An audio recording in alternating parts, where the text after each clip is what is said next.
अनेक वर्ष काँग्रेसची एक हाती सत्ता राहिलेल्या कराड शहरालगतच्या मलकापूर नगरपंचायतीमध्ये भाजपनं एक मोठा डाव खेळलाय। अनेक वर्ष काँग्रेस सोबत असलेल्या अनेकांना आपल्या सोबत घेत एक मोठी राजकीय खेळी भाजपनं खेळली। त्यामुळे मलकापूर नगरपंचायतीत आता विरोधक उरलाय का नाही अशी चर्चा सध्या राजकीय पटलावर सुरू आहे। पाहूयात।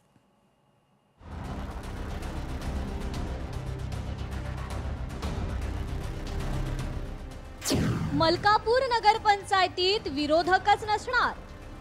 काँग्रेसची सत्ता पाडण्यासाठी भाजपचा मोठा डाव।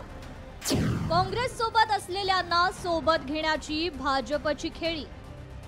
कराड शहरालगत असलेल्या मलकापूर नगरपंचायतीवर आजपर्यंत एक हाती काँग्रेसचीच सत्ता राहिलेली आहे। माजी मुख्यमंत्री पृथ्वीराज चव्हाण यांचं विशेष प्रेम या नगरपंचायतीवर होतं आणि त्यामुळेच त्यांनी मुख्यमंत्री पदावरती असताना या नगरपंचायतीला भरभरून निधी दिलाय आणि त्यावरूनच मलकापूर या नगरपंचायतीच्या हद्दीतील विकास कामांना गती मिळाली।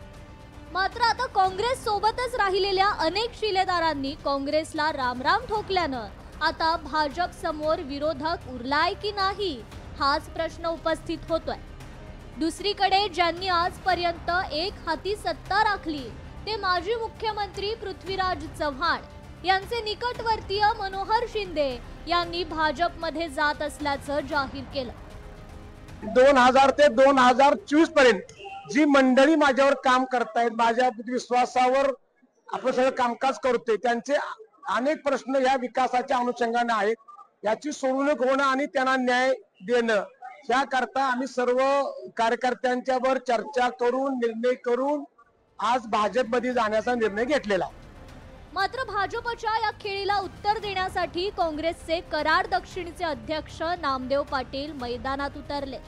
आम्ही मलकापूर नगरपंचायत ही पूर्ण ताकदीने लढणार असल्याचं त्यांनी सांगितलं।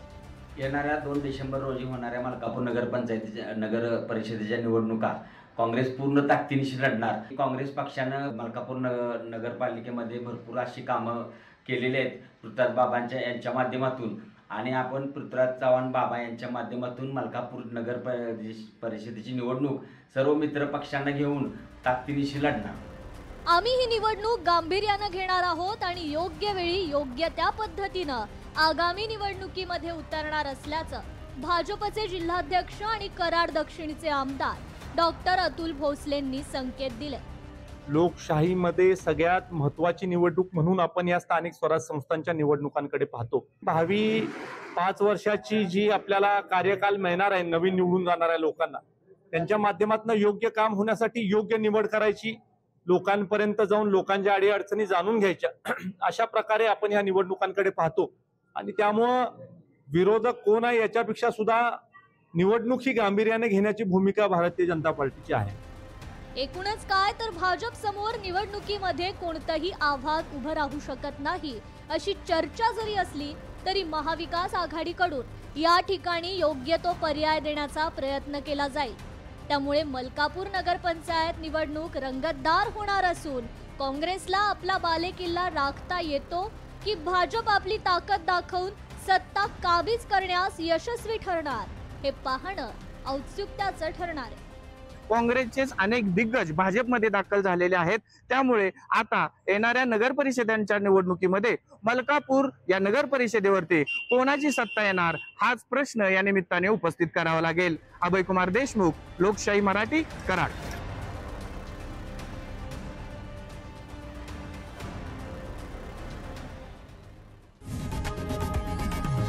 लोकशाही मराठी ऐका, पहा, जागरूक रहा।